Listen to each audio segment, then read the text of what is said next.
Welcome to another blog. যারা আমাকে চেনো না তাদের জন্য বলে রাখি, আমি শর্মিষ্ঠা আর আমি একজন কর্পোরেট এমপ্লয়ি এবং তার সাথে সাথে আমি আমার নতুন ক্লাউড কিচেন ওপেন করেছি যার নাম অপূর্ব সাথ। তো যখনই ফার্স্ট আমি ক্লাউড কিচেনের কথাটা আসে, তো এটা নিয়ে আমি অনেক বেশি মেসেজ পেয়েছি। লোকে আমাকে জিজ্ঞাসা করেছে মানে পেপার ওয়ার্কস কী আছে বা কী কী ডকুমেন্টসের দরকার। সবাইকে ইন্ডিভিজুয়ালি রিপ্লাই করার টাইম আমার হয়নি, বাস আমি ভাবলাম যে আমি একটা ভিডিও বানিয়ে নিই, তাহলে তার মাধ্যমে আমি সবার ডাউট ক্লিয়ার করতে পারবো। ক্লাউড কিচেন খোলার জন্য প্রথমেই যেটা লাগে সেটা হচ্ছে ট্রেড লাইসেন্স, কারণ এটা এক ধরনের ব্যবসা বিজনেস, তো তার জন্য ট্রেড লাইসেন্সটা মাস্ট। তারপর ট্রেড লাইসেন্স যখন হয়ে যায় তারপরে আমরা ফাসাই লাইসেন্স বা ফুড লাইসেন্স অ্যাপ্লাই করার জন্য এলিজিবল হই।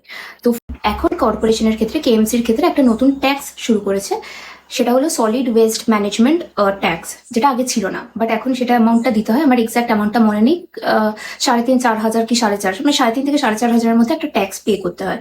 আমার এক্সাক্ট অ্যামাউন্টটা মনে নেই, সেটা আমি পরে দেখে একটা ডিটেল ভিডিও বানাবো এবং সেখানে কি কি ডকুমেন্টস এক্স্যাক্টলি লাগে সেগুলো ক্লিয়ারলি মেনশন করে দেবো। কারোর কোনো কোয়ারিজ থাকে তো আমাকে জানিও, আমি সেগুলোকে ক্লিয়ার করার চেষ্টা করবো। আর এই ভিডিওটা আর বেশি বড় করছি না, বাকি আপডেটস নেক্সট ভিডিওতে। Bye bye. আর আমার চ্যানেলটা সাবস্ক্রাইব করে পাশে থেকো।